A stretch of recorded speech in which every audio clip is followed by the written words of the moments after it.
Check your watch, because tonight marks the most perilous window for every American saver. Observe your date today. We are currently here on Friday, February 20th, 2026. You're viewing this broadcast during the deadliest hours for your personal checking account. The reason? Friday is officially here. If you have monitored the typical way our domestic financial infrastructure collapses, you realize that Friday evening is when the axe finally falls. The government regulators never liquidate a failing lender on Monday mornings while investors are active and cable news is flashing red alerts or retail traders are dumping every stock they hold. No, they linger. They pause until Friday evening once the markets have stopped trading for the week. When the computer systems are silent, when the media focus is fading, they grab the institution in total secrecy. They stick the notice on the glass. They shift the funds to a massive predatory bank. By Monday morning, when you open your finance tool, your local credit firm or small community lender has an unfamiliar brand, and you're told to act like nothing changed. This is the routine. This is the strategy. That is how they coordinate the downfall without creating a massive rush. Right now, as I record this Friday afternoon, the initial 2026 domino has tipped over. Metropolitan Capital Bank in Chicago was officially taken by federal authorities. The formal excuse? Hazardous and unstable banking operations. That is bureaucratic jargon for saying this bank was bleeding liquidity and they needed to stop it before it poisoned the whole local network. This is not some guess. This is a documented regulatory enforcement file.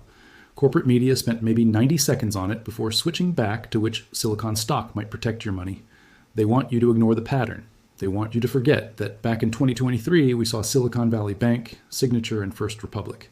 Each one collapsed in a 3-day period. Every one of them looked solvent until the exact moment they died. Each one took your cash, your business funds, your retirement, and turned them into entries on a legal ledger.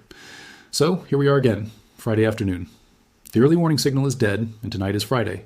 Now, the attorneys in our compliance office want me to say this is not financial coaching. Obviously, it is not. Coaching is what your advisor provides when he suggests buying a broad fund while the banks holding that fund are drowning in $400 billion in paper debt losses.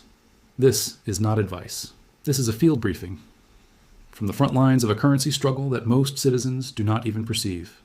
This is me now, mid-afternoon on a Friday, analyzing federal reports and liquidity data so you have a moment to shift your assets out of the impact zone before the weekend blast. Conduct your own investigation. Consult a certified pro if you want a polite face while your buying power vanishes. But if you want the harsh, raw, data-driven reality, you have found the right place. Truth is often found in the numbers the media refuses to broadcast. Tell me in the feedback area below, do you still trust your neighborhood bank with your savings, or are you shifting your capital outside this system? I need your feedback. I want to know if you are observing the same red flags I am spotting. Are the employees at your local branch acting stressed? Are the managers suddenly dodging your requests for appointments? Have you received notices about upgraded security or new withdrawal caps for your safety? Those are the clues. Those are the indicators that the bank realizes a crisis is coming, but they cannot inform you, because if they did, you would pull your cash, and if you pulled your cash, the next 10,000 residents would do the same, and the entire pillar would crumble by Tuesday. So they keep smiling. They send you offers for high-interest accounts. They hope you miss the disaster until they have already moved your holdings over to a global megabank. Let's discuss why this is happening. Let's go further than the headline about Metropolitan Capital. The reason banks are dying in 2026 is not a single error or one bad loan or a crypto project that failed. The reason they are failing is that the entire concept of fractional banking is founded on a deception. That deception is now being destroyed by the logic of high interest and the decay of retail property. Here is the process. When you put $10,000 into a local branch, that cash does not stay in a drawer with your ID on it. The lender is allowed to take that 10 grand and give 9,000 of it to a stranger. That stranger might be a builder making a mall, or a firm needing credit, or city funding debt through bonds. The bank takes your safe deposit and converts it into a loan asset. As long as that borrower pays, the bank looks healthy. They profit on the difference. You get a tiny fraction of a percent, and they collect 5%, and everyone is content. But here is the catch. In 2022, the Fed began hiking rates at a historic speed. They moved from 0 to over 5% in roughly 18 months. When rates climb, the market value of old bonds and long loans drops. Why? Because if a bank holds a bond paying 2% and new ones pay 5%, nobody wants the old one at full cost. They demand a deep discount. So the bank has a bond worth $100,000 on their books, but if they sold it today, they only get $85,000. That $15,000 gap is a paper loss. It is not real until the bank is forced to liquidate the bond. But if people start grabbing their cash, the bank must sell those bonds to find money. The second they sell, the loss is realized and the bank is dead. This is reality.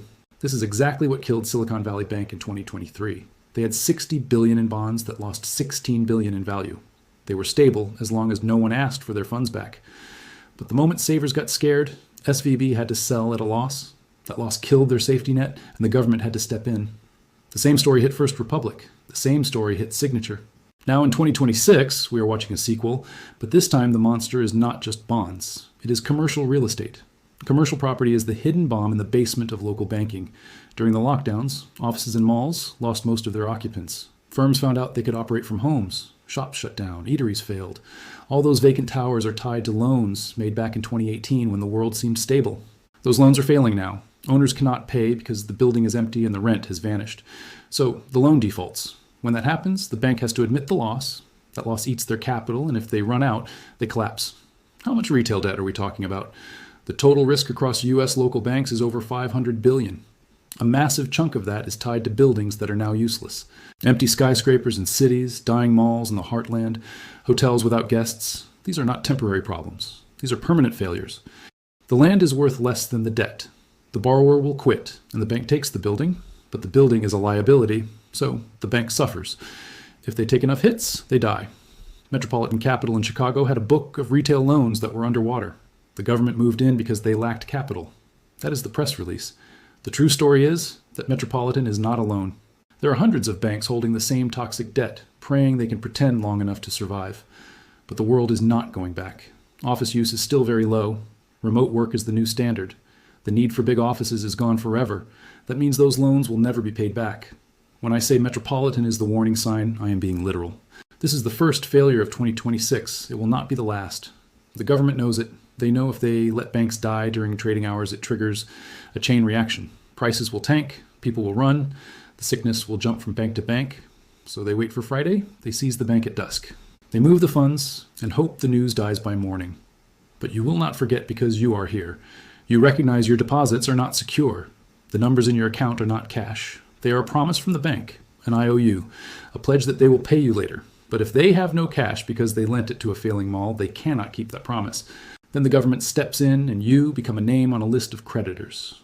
Look at physical silver instead. When you grip a silver coin, you hold an asset with no debt risk. It does not matter if the lender dies.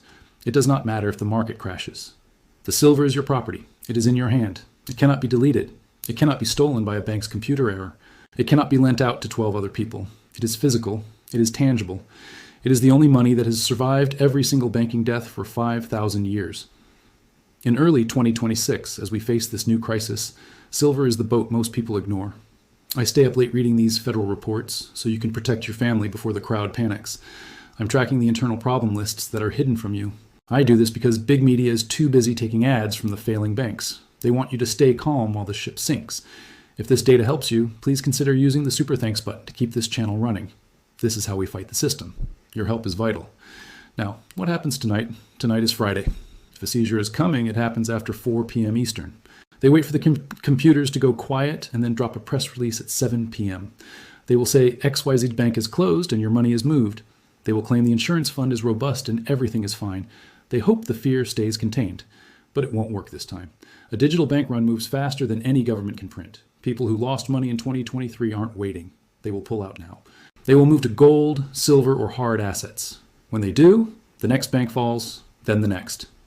This is a digital run. 1 million people clicking withdraw on an app at once. It is unstoppable. When the news hits, silver will go vertical. Dealers will hike prices. Mints will go dark. By Monday, if you don't have it, you'll be paying a massive premium if you can find it at all. This is not a guess. It's a pattern. We saw it in 2020. We saw it in 2023.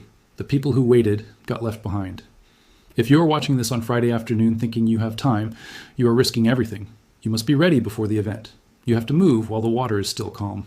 Shift your wealth from a bank's digital lie into the physical truth of metal. That is the only way. I'm watching the alerts 24/7. If a big bank dies tonight, I will go live immediately. But you must be subscribed with the bell on. If you miss the alert, you are just reacting. And in a crisis, the people who react are the people who lose. Let's look at the weekend timeline. If a bank dies Friday night, Saturday is when the fear goes viral. By Sunday, everyone is checking their balance. By Sunday night, a full digital run is happening. People will rush to the big 4 banks thinking they're safe. But the big banks have the same debt. They are just better at hiding it. They have the Fed's help, but your local branch does not. So the small ones die first. While banks fail, silver will gap up. On Friday, it might be $28. By Monday, it could be $35. The cost to get a physical coin will double. Dealers will protect their stock. This is simple math. There's only so much silver.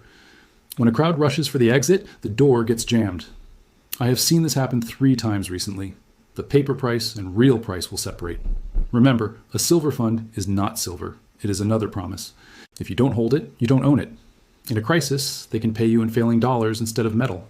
When you hold the coin, you have no risk. No bank, no exchange, no politician stands between you and your wealth. This is the only true hedge. This is also a global war. The US is losing. While our banks die, the BRICS nations are moving away from the dollar. They are using gold. They are using yuan. They are tired of the dollar being used as a weapon. This is the end of the dollar's crown.